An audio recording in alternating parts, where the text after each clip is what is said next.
Today, it's time for another deep dive into a 2024 Battleground state. And today, it's going to be the Badger State. That's Wisconsin. So if you're not familiar, I've got the presidential shifts between 2012 and 2016 on the left, and the changes between 2016 and 2020 on the right. The big difference is the left side has a ton of red, especially in the Rust Belt, including Wisconsin. You can see a lot of those lines moving sharply toward the right. But 4 years later, on the right, there's very little red on this map. There's a lot of slow-moving blue vertical lines, indicating very little change or a slight shift toward the left. So this is expected to be one of the closest states. And let's go back in time 12 years to see how we got here. So back in 2012, Barack Obama won re-election in the state by about 7 points. It's down a little bit from his first win in 2008, but he still got almost 53% of the vote. Romney was under 46. So it's not a blowout, but it's not really all that competitive either. And let's take a closer look at this county map. Now, there are a lot of rural counties in this state. Most of the dense population is in the eastern and especially in the southeastern part of the state. Most people know Milwaukee County here. That's the third up from the bottom. That's where a lot of Democratic vote is. But there is another populated county that has even more blue vote. That's Dane County, over here in the central part of the state that has the state capital of Madison. So those are the two counties where Democrats get the bulk of their vote. There are some other medium population counties out there. You've got Kenosha and Racine in the southeast corner, but you might hear a lot about the WOW counties. Those are the three suburban counties around Milwaukee. You've got Waukesha, Ozaukee, and Washington. On this map, those are some of the reddest counties in the state, but we've got a lot of lighter red counties in the northern part of the state, but also a lot of lighter blue counties here in the southwest. This part of the state is known as the driftless area. Now, I can't go over every county, but what you can see here in 2012 is it's kind of a balance between red and blue counties. So let's go ahead 4 years and see what happened in 2016. And this time, right off the bat, we can see there are a lot more red counties than there were in 2012.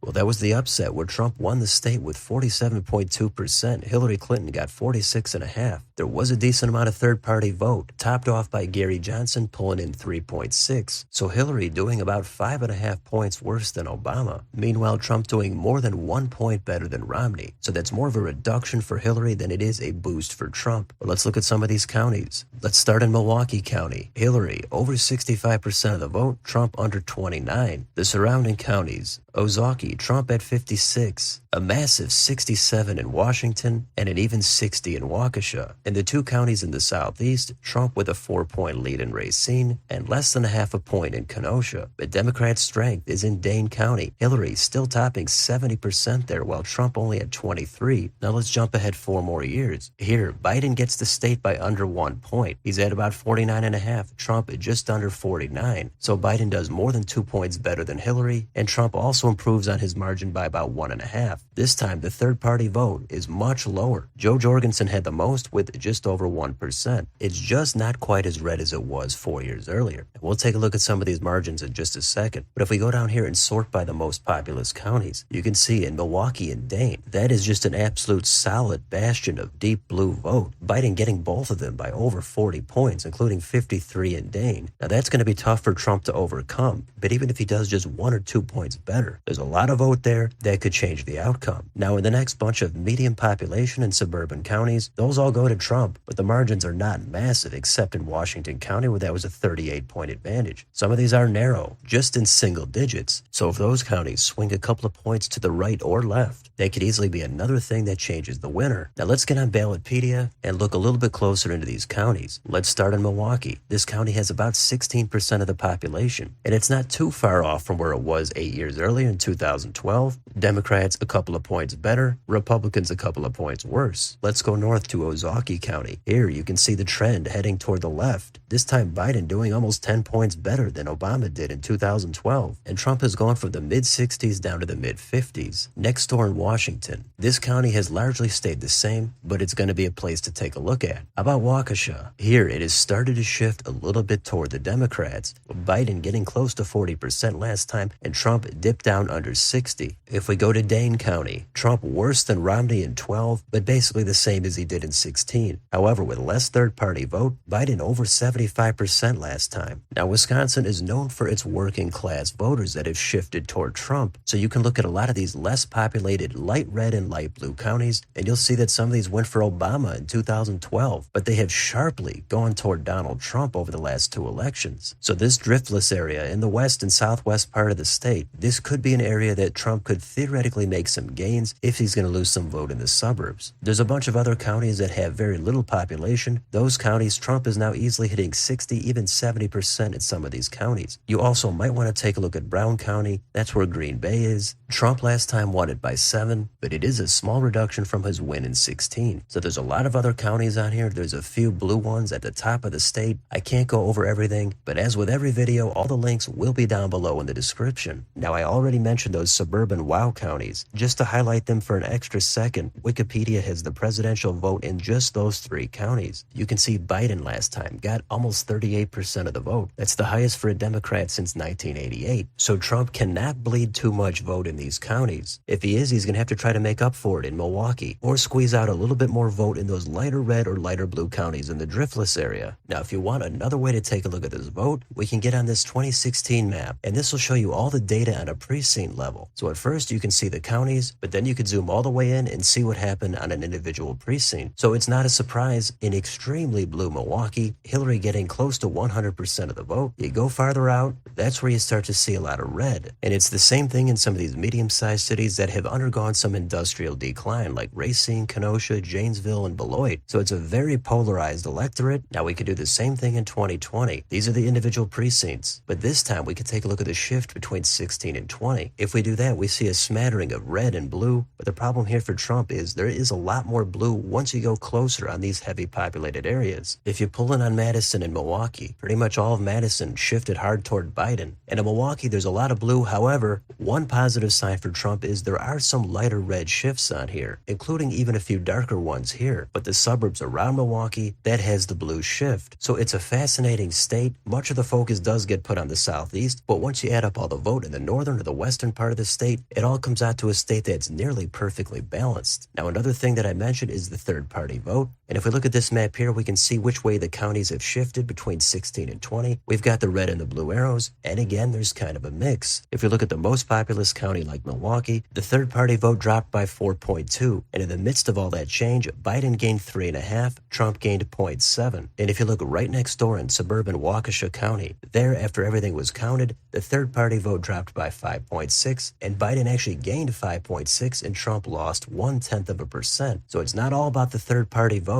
But in 2020, the third-party vote might have played a critical role. Another way to look at the third-party vote statewide is back here on Ballotpedia. We can see between 16 and 20, the third-party vote overall dropped by 4.6, but from that, both of them gained, but Biden got 3% while Trump got 1.6. That's a net boost of 1.4 for Biden. Another thing that's going to be key is turnout. If we get on this map here, this will show you the changes in turnout between 16 and 20. If we pull in on Wisconsin, like with almost every other state, the turnout increased most of the time by double digits. But in Milwaukee, it was curiously down to only 4%. So there's a lot of different demographics. There's an urban-rural divide. So turnout could be the tipping point in this state. Now, in addition to all the other divides, education is another important aspect. So if we get on this map here, this will show you the educational attainment by county. And this measures the population 25 years or older that have a bachelor's degree or higher. The darker blue is higher educated, the lighter blue is less educated, and the average national 4-year degree attainment is somewhere around 35%. So you can see right there in Dane County, there's a lot of college students there that has a significant 53% 4-year degree attainment. Milwaukee is at 32. 2 of the 3 WOW counties also have a high educational attainment. Ozaukee is over 50 and Waukesha is at about 47. Now, once you get out of this area, you can see the education does drop off significantly. A lot of these counties are only between 15 and 25%. Donald Trump does better with blue-collar working-class voters with a lower education educational attainment. So the lighter counties, I would think he could do better. The darker counties, I would think they could trend toward the left, but you never know exactly what's going to happen. The last thing we could do is take a look at how accurate the polling was in 2020. Remember, Biden won the state by under 1 point. He got 49.5 while Trump was at 48.8. However, the polling aggregate was way off in favor of Biden. It all evened out to about an 8% advantage for Biden, and nearly all the individual polls showed Biden with a significant lead. Just like in 2016, this state was not even really expected to be that close. Turns out it was extremely close, and there was an undersampling of Donald Trump vote. Now, I know Republicans are banking on that for next time. Maybe it happens again, maybe it doesn't. But this is a state that had one of the worst polling misses in the last 2 elections. But you also have to keep in mind, in the recent midterms, they did re-elect Republican U.S. Senator Ron Johnson and Governor Democrat Tony Evers. So it doesn't really get much more split than that. Those were narrow margins, but then there was a state Supreme Court election in the spring. Republicans wiped out on that. So what is the conclusion here? Well, it's definitely a purple state. There's enough there for both sides to feel good and for both sides to feel nervous. Democrats think they have a couple of issues that will favor them. Republicans think they've got enough of the issues and the hidden Trump vote on their side. I could picture it going either way. Maybe in the end it's not even extremely close. Maybe somebody wins it by 3.5 points. But right now it looks like this is going to be one of the closest few states. It should be fascinating. We're going to see what happens. But that's an overview of the recent political history of Wisconsin. So let me know in the comments, what do you think about this state? Which way do you think it's going to go? Are the suburban voters going to put Biden over the top? Or is there still more hidden vote out there that's going to clinch it for Trump? Let me know down below. On your way out, don't forget to like, share, and subscribe. Join if you'd like to support the channel. Thanks for watching, and I'll see you next time.